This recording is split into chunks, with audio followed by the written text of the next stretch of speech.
સામાન્ય રીતે સન્માન થાય પુરુષનું એટલે એ શાલ લઈ લે 2 મિનિટ બોલવાનું કીધું હોય, જો યાદ આવે છેલ્લે યાદ આવે તો એવું કે મારી પત્નીને પણ હું આભાર માનું છું કે એણે મને હંમેશા સપોર્ટ કર્યો છે.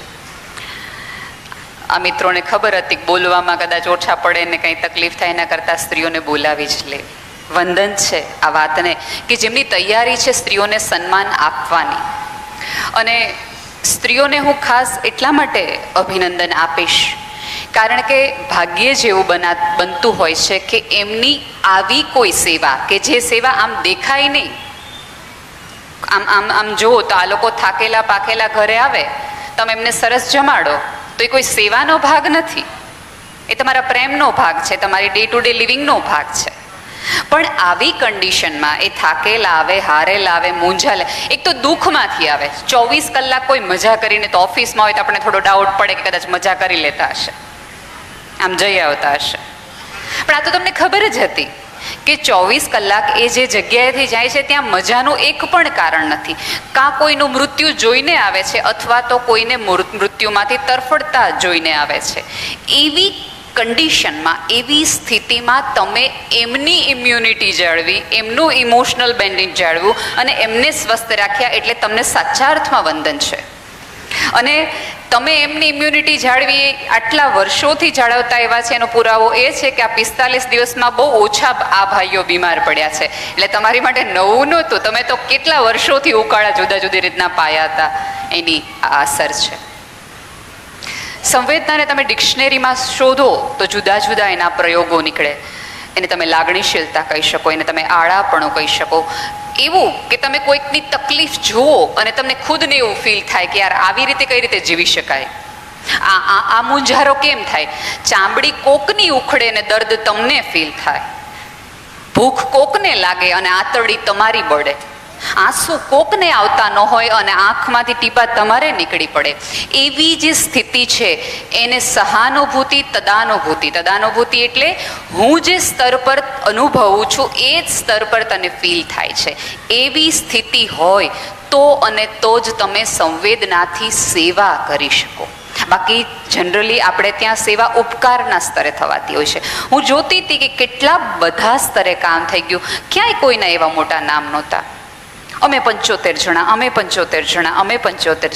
જાણે 75 કોઈક યોદ્ધાઓનો સમૂહ હોય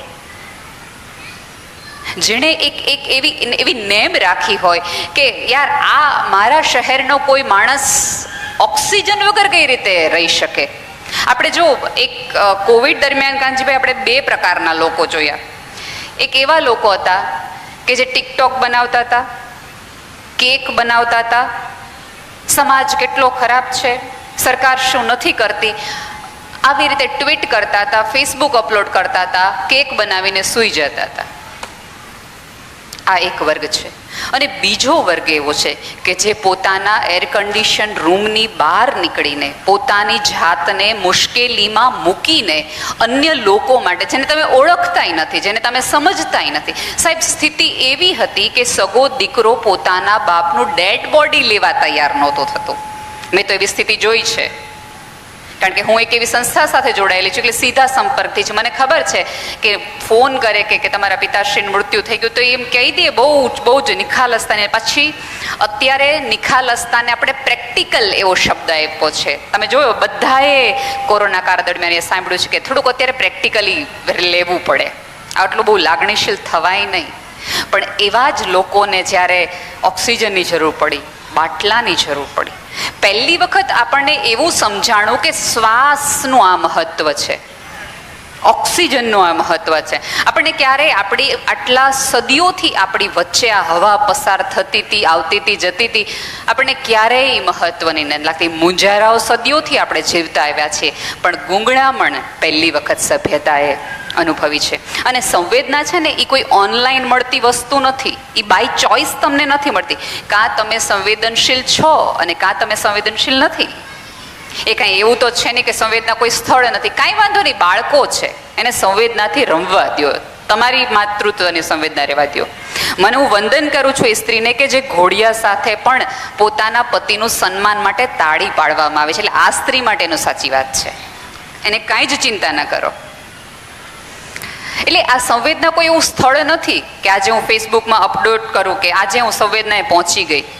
સંવેદના એ કોઈ ટીકડી પણ નથી, રોગની કોઈ દવા નથી કે આજે મને માથું દુખતું હતું ને મેં 2 ગ્રામ મિલીગ્રામ સંવેદના લઈ લીધી, હવે આઈ ફીલ ઓકે. એવું પણ નથી. સંવેદના કોઈ ગૂગલ પરથી સર્ચ કરીને મળી જતી નથી. અને સભ્યતાનો તો અત્યારે તાસીર બદલાઈ ગઈ છે. આપણને ગૂગલ પર શ્રદ્ધા છે એટલી આપણે આપણા દાદાની વાત પર શ્રદ્ધા નથી. મને ફેસબુકમાં લોકો ઓળખે છે એટલા લોકો મને શેરીમાં ઓળખતા નથી. મને મારા પિતાશ્રીની મારી પોતાની પાસબુકના આંકડામાં જેટલો રસ છે એટલા મારા સગા મિત્રમાં રસ નથી. શ્રદ્ધાનો અભાવ જ્યારે સભ્યતા અનુભવી રહી હોય એ વખતે સાવ અજાણ્યા વ્યક્તિનો હાથ પકડીને ચાલવું ને સાહેબ એ બહુ મોટી ઘટના છે. બની શકે આ પ્રોગ્રામ કોઈક લાઈવ જોતો હશે એટલે ઘણા બધા લોકો કે જે ઘરે બેસીને એમણે કાંઈ જ નથી કર્યું એવા લોકો એમ કહેતા હશે કે આ તો બધી મોટી મોટી વાતો છે, આ બધી વાહ વાહ કરવાની વાતો છે. અને અડધા લોકો એવું કહેતા હશે કે ભાઈ આ તો પૈસા હોય ને એટલે બધી દાન બાન થઈ શકે. ત્યારે મને એમ થાય ભલા માણસ તે કોઈ દી કોઈને મેળવણ નથી આપ્યું, તું હું દાન કરવાનો હતો. અને આ દિવસોમાં આપણે એ પણ જોયું કે અને સૌથી ખરાબ અહીંયા પહેલી લાઈનથી બેઠેલી છેલ્લી લાઈન સુધીની વ્યક્તિનો સૌથી ખરાબ સમય કોઈને પૂછવામાં આવે તો એ આંખ બંધ કરીને એમ કે માર્ચ એપ્રિલ. આપણે જિંદગીભર કોઈ આપણે એમ થાય કે આ માણસનું મોઢું ન વતાવવું, આના આંગણે હું ન ચડું, એના ઘરે ઠકઠકાવીને આપણે એમ કીધું કે કઈ બાટલાની વ્યવસ્થા થાય એવું છે, તમારે કંઈ અહીંયા ઓળખાણ ખરી? આપણને આવડતી હતી એ તમામ ભાષાઓ આપણે બોલીને નિષ્ફળ ગયા. અને કેટલાક લોકો એવા કે જેને આપણને એમ જ કીધું હોય કે તમે તાર કામકાજ હોય તેથી બોલાવી લેજો, એ કોઈ દેખાણા જ નહીં. જેના ઉપર આપણને આમ એમ હતો ગર્વ હતો કે આ માણસ આપણી બાજુમાં હોય તો વાંધો જ ન આવે. આપણને પહેલી વાર ખબર પડી કે એ માણસ બાજુમાં માત્ર ઊભો છે, આપણી માટે નથી. અડધી રાતના હોંકારા ક્યાંક ગાયબ થઈ ગયા. એટલે જાણે ભણકારાના કોઈ પ્રદેશમાં આપણે રહેતા હોય એવા સમયે કોઈ અજાણી વ્યક્તિ માટે અડધી રાત્રે ઉજાગરા કરવાની તૈયારી તમે દાખવી અને તમે આપી, એ બંને પક્ષ પોતાની રીતે જ સંવેદનશીલ છે. એટલે મારે તમને સંવેદનશીલતાને વાસ્તે વાત કરવાની જ ન હોય. જે જીવ્યા હોય એને શું કહેવાનું કે ડૂબવું શું ચીજ છે, તરવું શું ચીજ છે, જુદી જ વાત છે. અને સાહેબ એક દિવસ હોય તો ચલાવી લઈએ, 2 દિવસ હોય તો. શરૂઆતના 21 દિવસ જ્યારે આપણને મોદી સાહેબ એમ કીધું ઘરમાં રહેવાનું એટલે આપણે મજા કરી, થાળીઓ બાળીઓ વગાડી, દીવા બીવા કરી, એમ થયું કે 21 દિવસ પછી જલસા જ છે. અને મેં તો બહુ શરૂઆતમાં કીધું હતું કે 21 દિવસ છે ને આ બધી સ્ત્રીઓના લાગણીઓના હિસાબે જ આપ્યા છે. કે જે પુરુષો એમ કહેતા હતા ને કે તમે આખો દિવસ ઘરમાં કરો છો શું, એ જોઈ શકાય 24 કલાક લેખે, એટલે 21 દિવસ હતા કે જોઈ લ્યો, અનુભવી લ્યો. એકવાર સેજ જેમ કહેતા હતા આ કચરો કેટલો સોફા નીચે છે આખા દીમાં ખબર ન પડે, એમણે પહેલી વાર જોયું કે નીચે વળતા તકલીફ તો પડે દોસ્ત.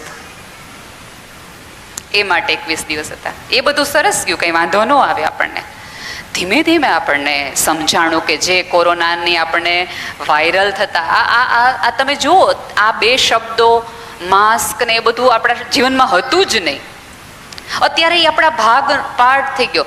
પહેલી વાર આપણે કોરોના સાંભળ્યું હતું ત્યારે આપણું રિએક્શન ઓકે કોરોના હતું. પછી વચ્ચે એક સ્પેસ એવો આવ્યો કે કોરોના કોઈ બોલે તો આપણે એમ થાય કે હે હાય હાય આગા રહેજો. હવે આપણે બધા બેઠા છીએ એકબીજાની બાજુમાં. તમે એક વખત એ દિવસો યાદ રિવાઇન્ડ કરીને જોઈ લ્યો કે આ એ જ લોકોમાંના કેટલા બધા લોકો અત્યારે જે તમારા ઘરે આરામથી તમારા ઘરે આવે જ આવે છે, એ તમે જ્યારે હોમ ક્વોરન્ટાઇન હતા ત્યારે 250 ગ્રામ બટેટા દેવા આવવાની તે દરકાર નથી લીધી. કેટલા લોકો આવા કેટલા બધા અનુભવમાંથી પસાર થયા છે. સેવા કરવી એ જરાય સહેલી વસ્તુ નથી યાર. જેણે કરી હોય ને એના કોક દી પગ જોજો. એની ચોક્કસ આ ભાઈઓ ઘરે જઈને સૂઈ જતા હશે એવું તમને લાગતું હશે, પણ તમે બાજુમાં હતા ત્યારે તમને ખબર હશે કે એની ઊંઘમાં એના નસકોરાનો તાલ લય બદલાઈ ગયો હશે.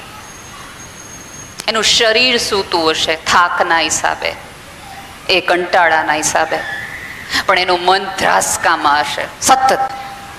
કંઈક આવું થશે તો ઓક્સિજનનો બાટલો પછી ઘૂટશે તો ઓલો વ્યક્તિને જે હું સધિયારો દઈને આપ્યો, કારણ કે પિતા અંદર હોય દીકરો બહાર હોય, એને એમ કહેવાનું કે તમે ચિંતા ન કરતા, તમારા પપ્પા સારા થઈ જશે, કંઈ વાંધો નહીં આવે. એને હાથ પડતી વખતે મગજમાં અંદરથી એવું થાય કીધું તો ખરું પણ લાગતું નથી, ડૉક્ટરે ના પાડી છે. જે તમને અનુભવાતું હોય એનાથી વિરુદ્ધનું તમારે કહેવાનું, એવો સધિયારો કોઈકને આપવો. સાહેબ, તમારી જીવનસાથીની 100%ની નિસ્બત હોય તો તમે કોઈકને એવું રિયલાઇઝ કરાવી શકો કે દોસ્ત તું ચિંતા ન કરતો. ભાવેશભાઈ કીધું ને કે અડધી રાત્રે અમે એમને કાનજીભાઈના નામે અમે રિસ્ક લઈ શકીએ. સાહેબ, આ યાદી જોશો ને તો હવે રિસ્ક લઈ શકાય કોકના નામ ઉપર એ ઓછી કરી નાખી છે. કોરોના પહેલાં આપણા બધાની યાદી બહુ લાંબી હતી, મિત્રોની એ તે, સગાની એ તે, વાલાની એ તે. હવે આપણી યાદીમાં 3-4 નામો છે કે જેના ઉપર આપણે રિસ્ક ને જુગાર બંને રમી લીધું છે, જેના ઉપર આપણે ખાતરી થઈ ગઈ છે કે સર્ટિફાઈડ ISO માર્કોવાળા સર્ટિફાઈડ હોય ને એવા સગન સંબંધીઓ આપણા મિત્રો થઈ ગયા છે કે આ સર્ટિફાઈડ મિત્ર છે, આ સર્ટિફાઈડ સેવાર્થી છે. એટલે અહીં બેઠેલા એ તમામ પંચો, અને આમ જુઓ ને તો તમે એજ્યુકેશનના કોઈ પણ ખોટા સર્ટિફિકેટ લાવી શકો. અત્યારે તમને ખબર છે મેડિકલના ખોટા સર્ટિફિકેટ મળે, એન્જિનિયરિંગના મળે, BEdના મળે, MBAના મળે, તમામ પ્રકારની જે એજ્યુકેશન રિલેટેડ વસ્તુ છે એના ખોટા સર્ટિફિકેટ તમને મળે. પણ તમે સંવેદનશીલ છો એવા કોઈ સર્ટિફિકેટ ન મળે, અને એ મળે તો એ સાચા જ હોય, એ સાવ એટલે સાવ સાચા હોય. તમને અહીં જ્યારે પ્રમાણપત્ર આપવામાં આવે છે તો તમે જુઓ કે કેટલા લાંબા છે, એમાં કેટલું બધું લખ્યું છે. અને લખનારને પૂછજો કે લખ્યા પછી એની કલમમાંથી લોહી નીકળતું હશે કે યાર હજી અધૂરું રહી ગયું, તે જે કામ કર્યું ને એની માટે, તે દિવસે રાત્રે અડધી રાત્રે એક બાટલો પોતાના ખભા ઉપર લઈ, એવા પુરુષો હશે કે જેણે કોઈ દિવસ ઘરના ગેસના બાટલા નહીં બદલાવ્યા હોય, એવા પુરુષો 3 દાદરા ચડી અને ઓક્સિજનના બાટલા લઈને સાવ, જો વિપુલભાઈ વાળું ગ્રુપ હશે છે એટલે એ લોકોએ નથી જ બાટલા બદલાવ્યા. એવા લોકોએ આ કામ કર્યું છે. એવું ક્યારે થાય? કોઈની તકલીફો મૂંઝવણ તમે અહીંયા લીધી હોય ને સાહેબ, ત્યારે એવું શક્ય બને. બાકી તો જગત આખું એક વિચિત્ર પ્રકારની દોડમાં અત્યારે છે.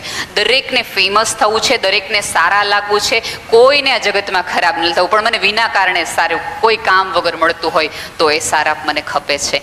એવી સ્થિતિમાં હોઈએ ત્યારે અડધી રાતના ઉજાગરા કરીને કોકનું દુઃખ પોતાના ખભે લઈને હાલી નીકળવું એ જરાય સહેલી વસ્તુ નથી યાર. એક આસ્થા નામની છોકરી હતી, અને એના મમ્મી આમ કેન્સરમાં ડૉક્ટરે એને એવું કીધું હતું કે લગભગ તમે માનો કે એ 3 થી 4 વર્ષ જીવશે, અને બહુ જ સારી રીતે તમે એની કેર કરશો તો એ તમારી માં 5 વર્ષ જીવશે. તો આસ્થાને એવું થયું કે મારી માં 5 જ વર્ષ જીવવાની હોય તો મારે એની સંપૂર્ણ સેવા કરવી છે, ન્યોછાવર થઈ જવું છે. મારી પાસે જેટલા પૈસા છે એ પૂરતા છે, લગ્ન કરવા નથી.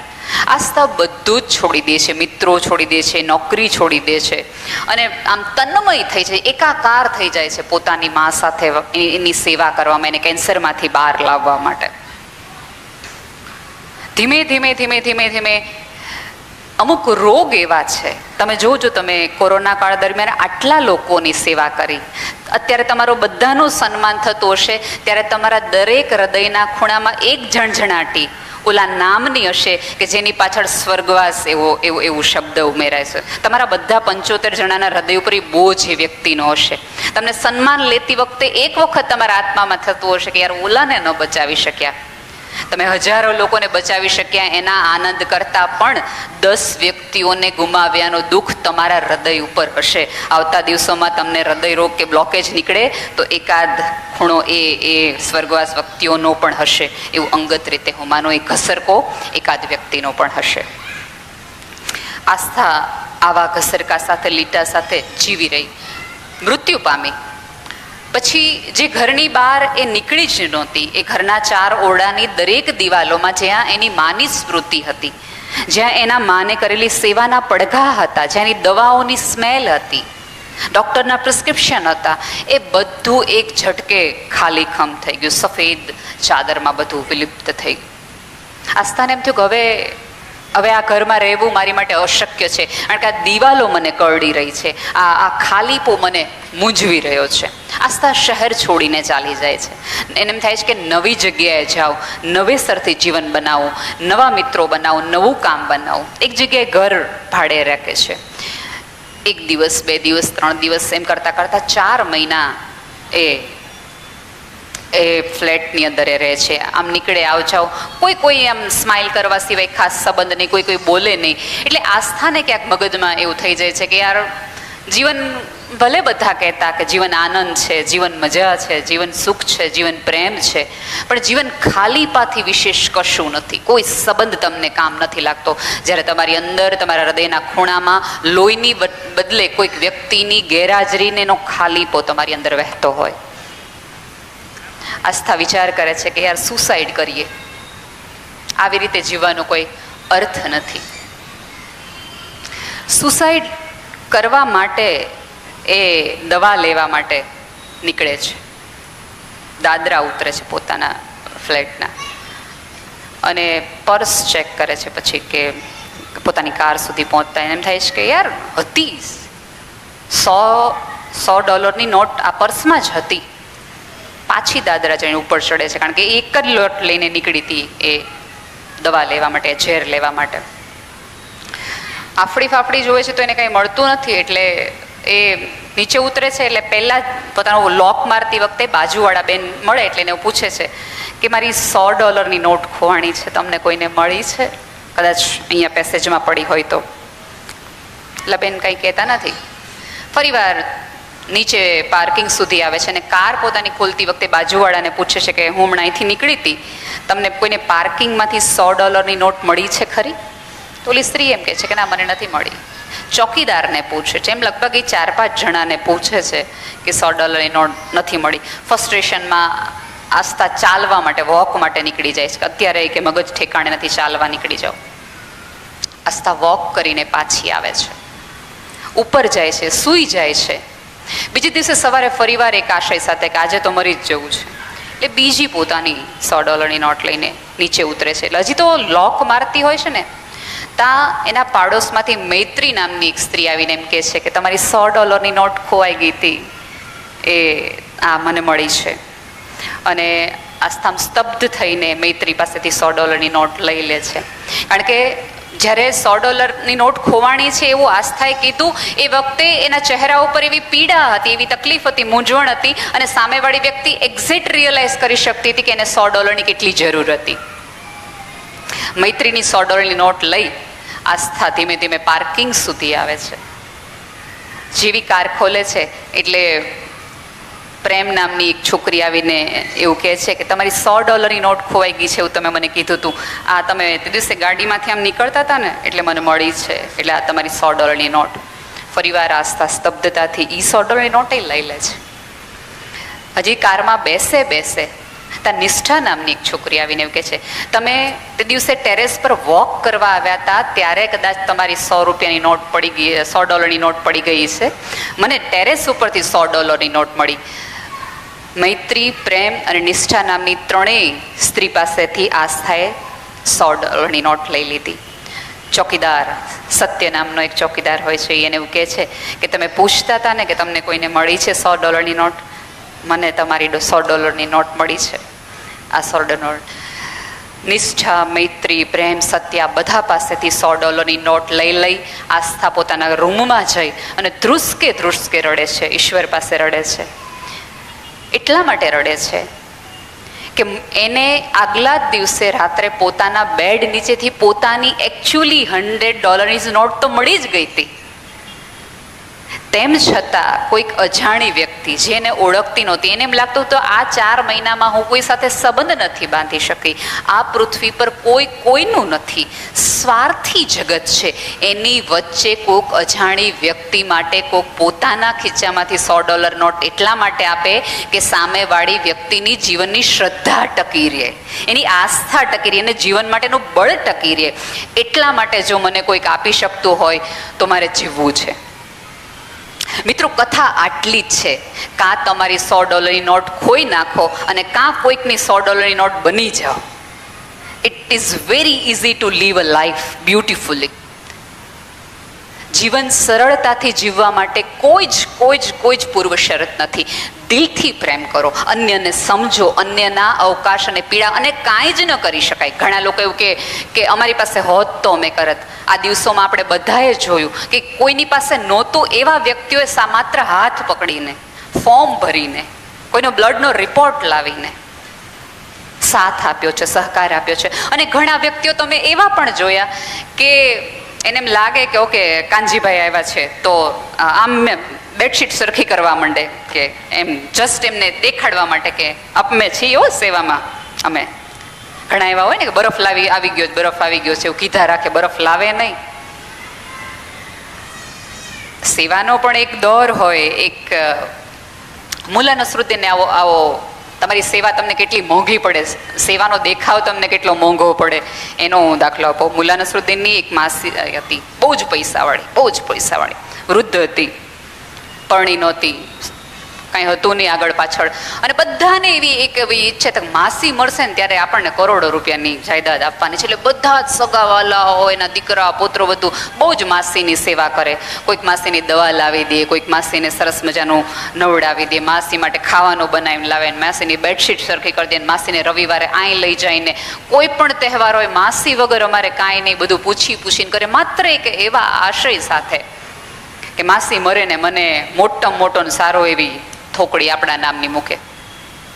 મુલા નસરુદ્દીને આ હોડમાં કે માસીનું સૌથી મોટું જે મોંઘો પ્લોટ છે ને એ આપણા નામે થઈ જાય જો માસીની હરખી સેવા કરીએ ને. પછી એણે જોયું કે માસીને બિલાડીઓ બહુ વાલી, માસી 4 થી 5 બિલાડીઓ પાડી હતી. એટલે મુલ્લાને એમ સમજાણું કે આ માસીનો જીવ છે ને એ આ બિલાડીમાં અટક્યો છે, આ બિલાડીની સેવા કરો, આપણને માસી જ્યારે મળશે ને ત્યારે સૌથી વધુ પૈસા આપણા નામે કરી દેશે. મુલ્લા જ્યારે આવે માસીને મળે ન મળે સ્માઇલ કરીને બિલાડીઓને વાલ કરે ને બિલાડીઓને નવડાવે. હાલાકી એને બિલાડી જરાય ગમતી નહોતી, અંદરથી એમ થતું એમ ગળું દાબી દઉં, પણ ઓલા પૈસા હાટો ગળું તો દબાય એમ નહોતું.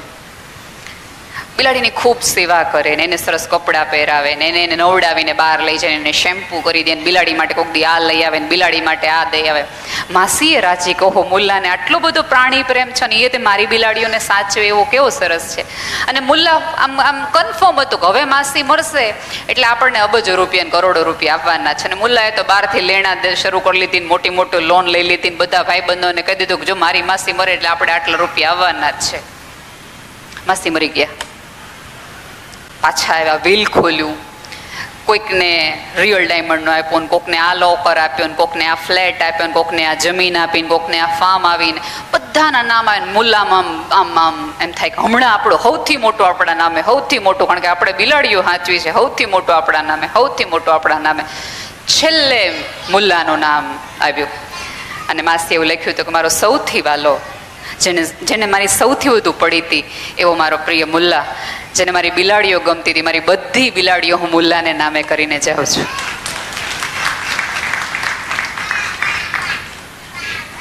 સેવાઓનો દેખાવ કરીએ તો બિલાડીઓ જ હાથમાં આવે.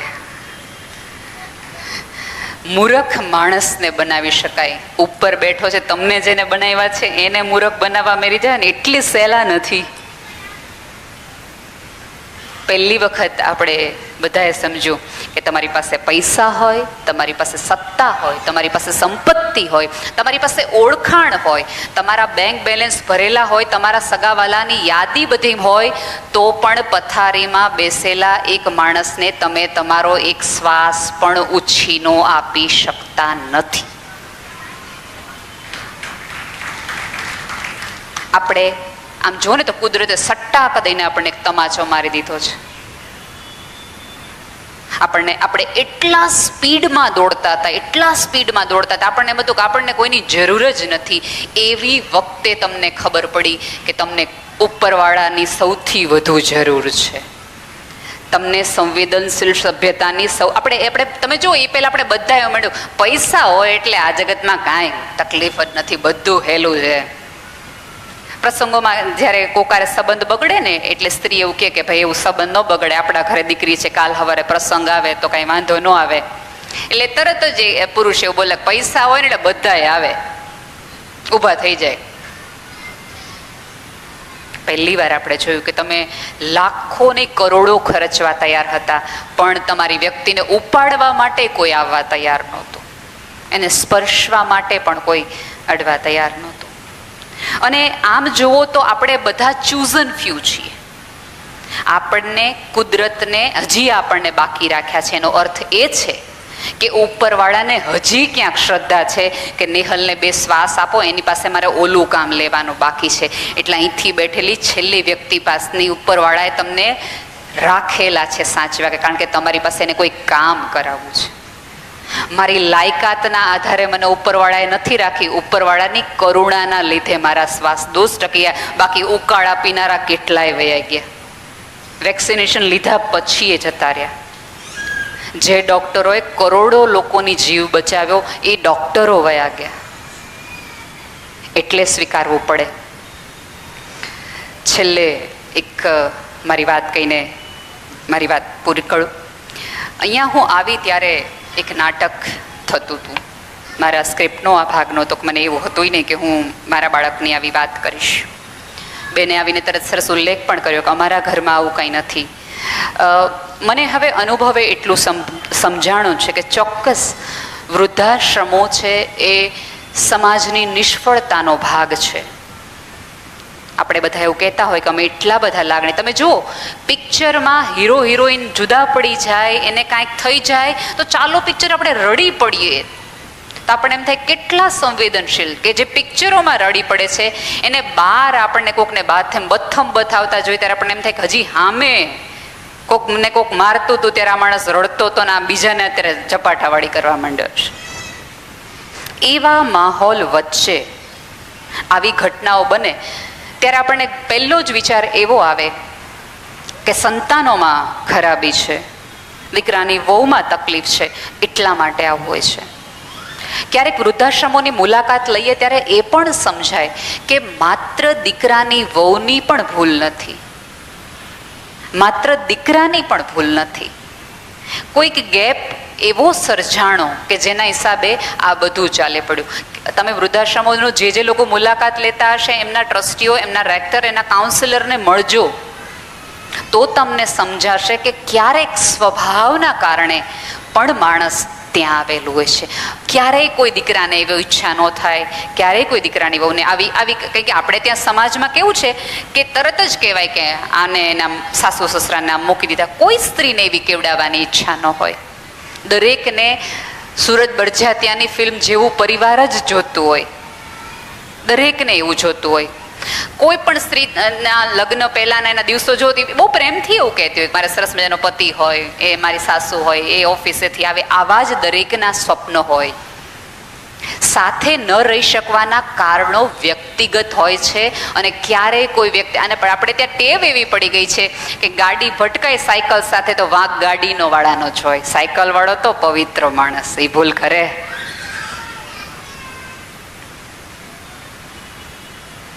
આપણે ત્યાં એક ગેરસમજણ થઈ ગઈ છે કે નાના હોય હંમેશા ખોટા હોય, ખરાબ હોય, ભૂલ કરતા જ હોય, એ લોકો મુફત હોય. ક્યારેય આપણે આપણાથી મોટા લોકોને, હું એવું નથી કહેતી, કોઈ છાવરતી નથી આવી પ્રવૃત્તિને, પણ અમુક સમાજની ગેરસમજણો છે એ પણ આપણે વિચારવી જોઈએ. અને તટસ્થતાથી કહું તો લોકો એવું કે વૃદ્ધાશ્રમો બનવા જ ન જોઈએ, તો દીકરા દીકરીઓ રાખવા જાય એક એવી સમજ છે કે સમાજમાં વૃદ્ધાશ્રમ હોય જ નહીં તો ક્યાં મૂકવા જાય. સાહેબ, આવી રીતે રીબાઈને જીવવું એના કરતાં તો હું મારી પત્ની સાથે સન્માનપૂર્વક વૃદ્ધાશ્રમની બારીએથી સૂર્યાસ્ત જોવાનું પસંદ કરું. સરસ મજાની FD અત્યારથી હું એવી ન કરાવી રાખું, દીકરા રાખે તો બહુ મજાની વાત, પ્રેમથી રહીશું. બાકી અમે રોમાન્સ 40 વર્ષે નહોતો કરી શક્યા, 70 વર્ષે કરીએ. આપણે ત્યાં એક એવી ગેરસમજણ થઈ ગઈ છે કે તમે વૃદ્ધ થાવ તો તમે પિક્ચર ન જોઈ શકો, તમારે મંદિરે જ જવું પડે. તમે વૃદ્ધ થાવ તો તમારે વ્હાઇટ, બ્લુ અને ઓફ વ્હાઇટ આ 3 જ કલરના કપડાં પહેરી શકાય. તમારે પિંક, યલો તરફ તો જોઈ પણ ન શકાય. તમે વૃદ્ધ થાવ તો તમારે માત્ર સત્સંગની મંડળી કરીને હરિદ્વાર ને ઋષિકેશ જ જવાય, તમારે મસૂરી ન જવાય. તમારે સેલ્ફી માત્ર ભગવાનના ફોટા સાથે જ મૂકી શકાય, તમારી પત્ની સાથે ફેસબુકમાં ન મૂકી શકાય. આવી એક ગેરસમજણ અને સ્ટિગ્મામાં આપણે વૃદ્ધોને બાંધી દીધા છે. એમાંથી પણ છોડાવો. તમારું યૌવન હોવાનું, તમે જીવતા છો એનું સૌથી પહેલું મહત્વ એ છે કે તમે રેડ સાડી લ્યો તો મરૂન કલરની સાડી તમારી સાસુ માટે લ્યો. તમે ડાર્ક બ્લુ લ્યો તો નેવી બ્લુ પપ્પા માટે પણ લઈ શકો. યાર, એને પણ એ જીવવાની ઈચ્છા એ મુંજારા પીડામાં છે. કોઈ ઉંમરે આ કરાય ને ન કરાય એવા કોઈ શાસ્ત્રોના નિયમો નથી. જ્યાં સુધી ડૉક્ટર તમને એમ ન કે તમે ગળ્યું ન ખાય ત્યાં સુધી એને ખાવા દો ને. સ્વાદ હોવો. યાર, આપણી સભ્યતાએ તો ક્યારેય કોઈ દમન શીખવ્યું જ નથી. આપણી સભ્યતા સંસ્કૃતિમાં માત્ર ઉત્સવો ને રંગો જ હતા. ખાઓ પીઓ ને જલસા કરો એ આપણું સૂત્ર છે. તો વાત મારી એ વૃદ્ધાશ્રમવાળી હતી. હું મંદબુદ્ધિના બાળકો સાથે કામ કરું છું. મારી શાળામાં એક હંસાબેન કરીને બેન છે, અમારે ત્યાં જ અમે એને કામ આપ્યું છે. એમને 2 દીકરાઓ. એક દીકરો મંદબુદ્ધિ, સિવિયર મંદબુદ્ધિ, એટલે હલનચલન કરી શકે પણ બોલી ન શકે. બોલી ન શકે એટલે રાડો પાડે, ક્યારેક મિસબિહેવ કરી દે, અને એને તમે ચીડવો તો એ વધુ ચીડાઈને તમને લાફો પણ મારી દે. એ પ્રકારની એના બિહેવિયર પ્રોબ્લેમ. એટલા માટે મારી દે કારણ કે તમે એને ચીડવો છો એટલા માટે, બાકી કરે નહીં. બીજો દીકરો સરસ, સ્વસ્થ, એકદમ બુદ્ધિશાળી, ભણેલો ગણેલો, સરસ મજાનો. લગ્ન થયા. છોકરો પોતાની પત્નીના પ્રેમમાં ગળાડૂબ હોય જ દરેક પતિ, સો કોલ્ડ શરૂઆતમાં. પોતાના પત્નીના પ્રેમમાં ને એવો બધો મસ્ત મજાનો થઈ ગયો કે એમ થયું કે અમે બે જુદા જો રહેવા વયા જઈએ તો આ બાળકની જવાબદારી અમારે ન આવે, આ બાળકના ત્રાસ સહન કરવાના અમારે ન આવે, આ બાળકના હિસાબે જે અમારે માથાકૂટ કંકાસ થઈ છે, અમને સ્પેસ નથી મળતી, એવું જે કહેતા હોય એમ કરીને એને જતા કરી દે. અને પછી બે નક્કી કરે છે કે આપણે જુદા થઈ જઈએ. ધીમે ધીમે જુદાપણું એટલું બધું આવી જાય છે કે ખબર અંતર લેવાનું પણ એ પરિવારમાં શક્ય નથી બનતું. બુદ્ધિશાળી, સરસ મજાનો સ્વસ્થ દીકરો, જેના હાથ પગ નાક કાન એકદમ ચાલે છે, આપણા બધા જેટલો સરસ મજાનો આઈક્યુ, પોતાની પત્ની સાથે મજાથી રહે છે. પિતાનું બહુ જ મોટું હમણાં ઓપરેશન થયું, કોઈ પૂછવા ન આવ્યું. મમ્મી આખી સ્કૂલના કચરા પોતા કરે, ઉંમર એની પણ થઈ ગઈ છે, 65 વર્ષની સ્ત્રી છે. પગ દુખે, દરરોજ રાત્રે પગ દુખે. આપણે એવું કહીએ સાચા ને તમે બુદ્ધિશાળી હો, તમે સ્વસ્થ હો તો તમે માના પગ દાબો, બરાબર? અમારો એ દીકરો એ મંદબુદ્ધિનો છે, તેમ છતાં રોજ એની માના પગ દાબે છે. રોજ એક એવા આશય સાથે કે મમ્મીને દુખતા હશે, કારણ કે માનું કણસવું, એક સમજુ દીકરાને ન દેખાડું, માનું કણસવું, માના પગનો દુખાવો એક મંદબુદ્ધિ દીકરાને દેખાડો, અને સમાજ અમારા બાળકોને મંદબુદ્ધિ કહે છે, અને સાજા લોકોનો વ્યવહાર તમારી સામે છે.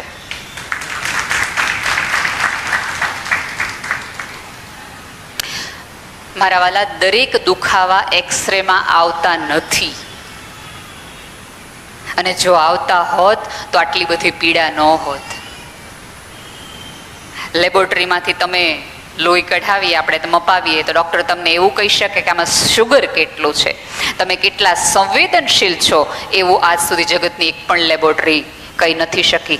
પણ જ્યારે આવા કોવિડ સેન્ટરોમાં 75 લોકો આવી રીતે આટલા દિવસ સુધી, 4 મહિના સુધી કામ કરે, ત્યારે આપણે કહેવું જોઈએ કે એમની નસોમાં લોહીની સાથે સંવેદનાઓની પણ અવરજવર એટલી બધી છે.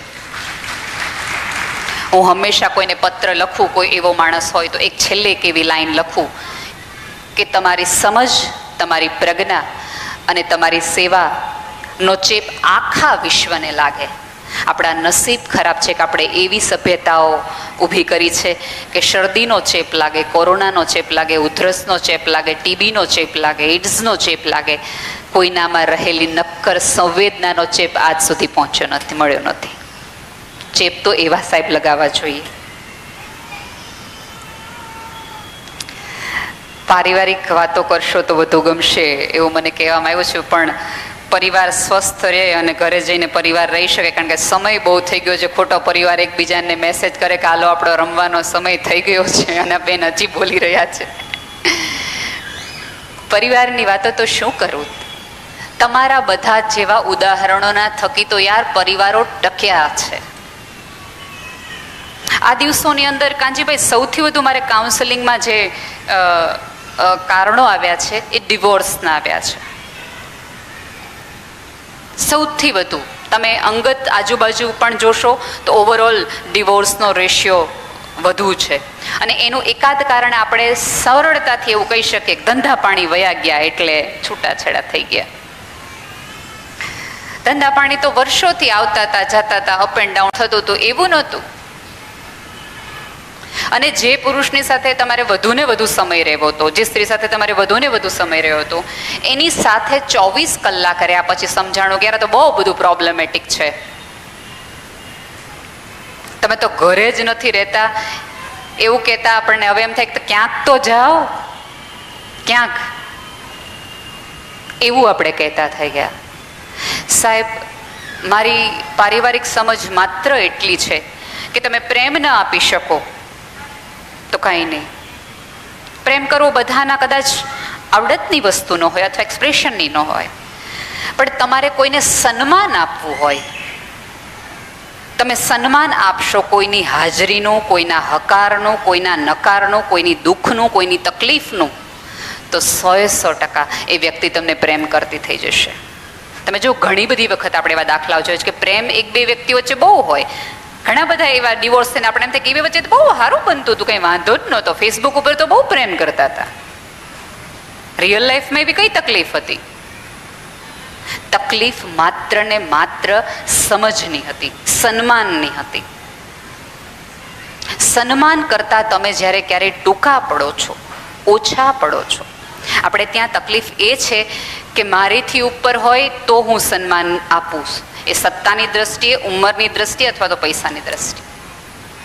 સન્માન આપણને શીખવવામાં ક્યાંક આપણા એજ્યુકેશનનો એ ભાગ નથી રહ્યો. તમે જો પહેલાં આપણે ટીચર્સ કોઈ બાળકને તુકારે ન કહેતા, તમે આવ્યા બેસી જાઓ, આમ કરો, આમ ન કરો. અહીંયા બેઠેલી દરેક માતાને પણ હું સલાહ આપીશ ને પિતાને પણ, તમારાથી નાના એમ્પ્લોયી સાથે મિસબિહેવ કરો ત્યારે ધ્યાન રાખો કે તમારું બાળક તમને કરતા ન જોતું હોય. કારણ કે પહેલો મિસબિહેવનો પ્રયોગ એ તમારી સાથે કરશે, ટ્રસ્ટ મી. આજે નહીં તો આવતીકાલે, 2 વર્ષની તો 2 વર્ષ પછી. એકબીજાને સન્માન આપો, એકબીજાને પ્રેમ કરો, હૂંફ કરો. યાર, કોરોના પછી આપણે એટલું તો સમજ્યા કે આપણી બાજુનો હાથ ક્યારે સવારે નહીં ખુલે, તમને પકડશે નહીં એવી કોઈ પણ સવાર બની શકે.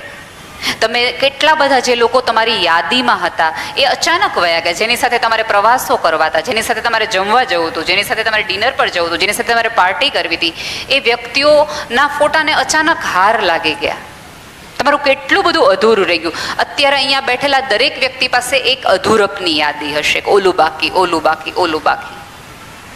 આટલા મૃત્યુ જોયા પછી પણ આપણે હજી એવું માની બેઠા છે કે હું તો 125 વર્ષનો જ થવાનો છું કે થવાની છું. આ લાલ સાડી ત્યારે, આ સોનાનો સેટ ત્યારે, મિત્રો હારે ફરવા જવાનું પછી, હમણાં નહીં. સાહેબ, આ પૃથ્વી પર હમણાં આ ક્ષણ જ છે. હમણાં નહીં કહેનારા લોકો છે એ તમામ આ પૃથ્વી પરથી ચાલ્યા ગયા છે. આ ક્ષણને પૂરા દિલથી જીવો, પૂરા દિલથી માણો, અન્યની પીડાને સમજો. એકાદ દુઃખી બાળકનો હાથ પકડો, એકાદ અનાથ બાળકને સાદી ચોકલેટ આપવાની તમારે રાખો.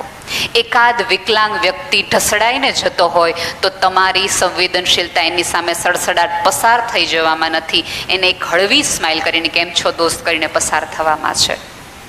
એક વૃદ્ધની લાકડી બનો, કોઈકનો હોંકારો બનો. સાહેબ, સંભળાવાવાળા આ જગતમાં ઘણાય છે, સાંભળવાવાળા કોઈ નથી.